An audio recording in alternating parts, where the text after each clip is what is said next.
Hello friends, welcome back to my channel. आज के इस वीडियो में हम एक बहुत कॉमन लेकिन इम्पॉर्टेंट टॉपिक पर बात करेंगे। यह है कि ड्राइंग पर कॉलम ओरिएंटेशन कैसे फिक्स करें। बहुत बार हमें ये कन्फ्यूज़न होता है कि कॉलम को शॉर्टर साइड किस तरफ रखें, लॉन्गर साइड किस तरफ रखें, एक्स डायरेक्शन में रखें या वाई डायरेक्शन में रखें। अगर कॉलम के बोथ साइड्स इक्वल हैं तो कोई प्रॉब्लम नहीं है, कैसे भी ओरिएंट कर लो। लेकिन अगर अनइक्वल साइज का कॉलम है तो यह हमारे लिए चैलेंजिंग हो जाता है कि कॉलम को कैसे ओरिएंट करें। अगर कॉलम का ओरिएंटेशन गलत तरीके से कर दिया गया तो बीम अलाइनमेंट डिस्टर्ब हो जाता है, लोड ट्रांसफर सही से नहीं होता है, साइट पर शटरिंग प्रॉब्लम आती है और स्ट्रक्चरल स्ट्रेंथ भी कम हो जाती है। इन्हीं सब कमियों को अवॉइड करने के लिए कॉलम को सही ओरिएंट करना बहुत ज़रूरी होता है। आइए इस वीडियो में सीखते हैं कि कॉलम को कैसे ओरिएंट किया जाता है। वीडियो में लास्ट तक जरूर बने रहें जिससे आपके सारे कन्फ्यूजन दूर हो सके। तो फ्रेंड्स ये हमारा प्लान है। इसमें कॉलम से कॉलम के बीच की डिस्टेंस भी दी हुई है। यहाँ पर 3 मीटर है, C2 और C3 के बीच में 2 मीटर है। ऐसे ये सारे डिस्टेंस हमें दी हुई है। तो आइए अब हम देखते हैं कि C1 कॉलम का ओरिएंटेशन क्या रहेगा। तो यहाँ पर हम कॉलम का पहले साइज देख लेते हैं कि कॉलम हमने जो रखा है वो हमारा साइज है कॉलम का 300 बाई 600 mm। तो अब हम इसमें जो है इस कॉलम को हमें इन सारी पोजीशंस पर इनका ओरिएंटेशन क्या होगा ये हम देखेंगे। तो सबसे पहले हम इस पॉइंट की तरफ जाते हैं। C1 कॉलम, C1 कॉलम ये पोजीशन है कॉलम की, ये है 3, ये है 3 मीटर, ये C1 हमारा कॉलम। तो हम या तो ओरिएंटेशन ये करेंगे या ये करेंगे क्योंकि हमारा अनइक्वल कॉलम है। तो हम यहाँ पर देखेंगे कि एक्स डायरेक्शन में 3 मीटर का स्पैन है -0 3। वाई डायरेक्शन में देखेंगे 3 - 0 3, मीन्स ये दोनों इक्वल हैं। तो अब हम कॉलम का जो ओरिएंटेशन या तो हम ऐसे कर लें या ऐसे कर लें, मतलब इस पोजीशन पर हम कॉलम को कैसे भी कर सकते हैं, ये हमारे उस पर डिपेंड करता है। तो C1 कॉलम हमारा ओरिएंटेशन हमने फिक्स कर दिया। अब हम आते हैं C2 कॉलम की तरफ।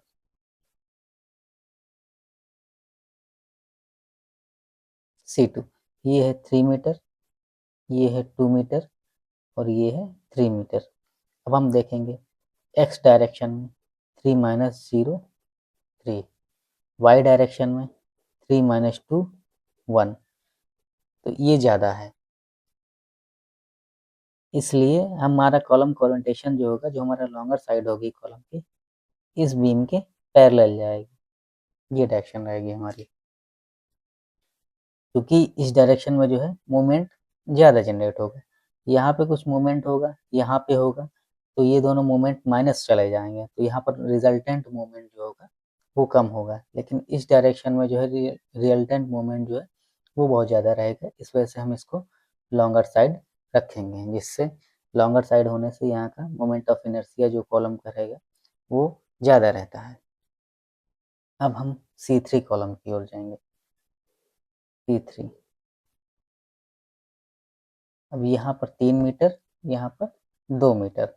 हम देखेंगे एक्स डायरेक्शन में 3 - 0 3, वाई डायरेक्शन में 2 - 0 2। ये 3 बड़ा है, इस वजह से इसका जो लॉन्गर साइड है वो 3 की तरफ चला जाएगा। ऐसा ही अब हम C4 पे देखते हैं। ये 3 मीटर, ये 4 मीटर, 2 मीटर। C4 तो एक्स डायरेक्शन में जाएगा 4 - 3 1, वाई डायरेक्शन में 2 - 0 2। ये हमारा फिगर है, ये डायरेक्शन रहेगी कॉलम की। अब हम आते हैं C9 कॉलम में। ये सारे ओरिएंटेशन इसी तरह से हम इसको कर लेंगे। अब हम C9 कॉलम में आते हैं।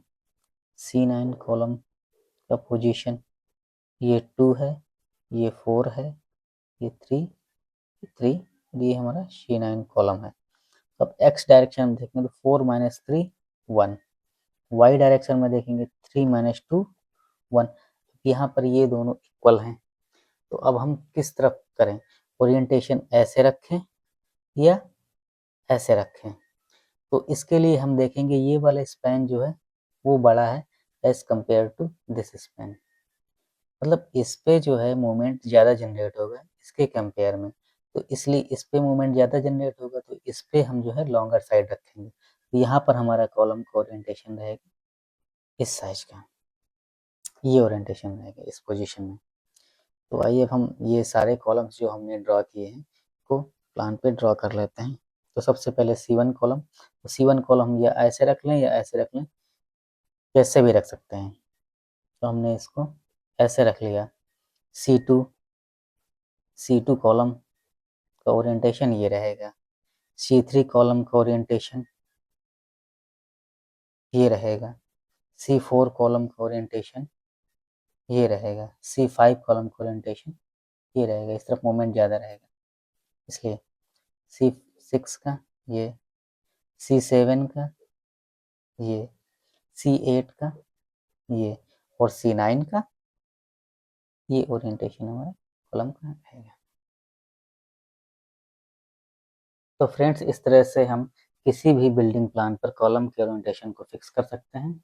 इससे स्ट्रक्चर की स्ट्रेंथ और लाइफ स्पैन बढ़ जाएगी। आई होप वीडियो इन्फॉर्मेटिव लगी होगी, तो चैनल को सब्सक्राइब कर लें जिससे आगे भी ऐसे इन्फॉर्मेटिव वीडियो आपको मिल सके।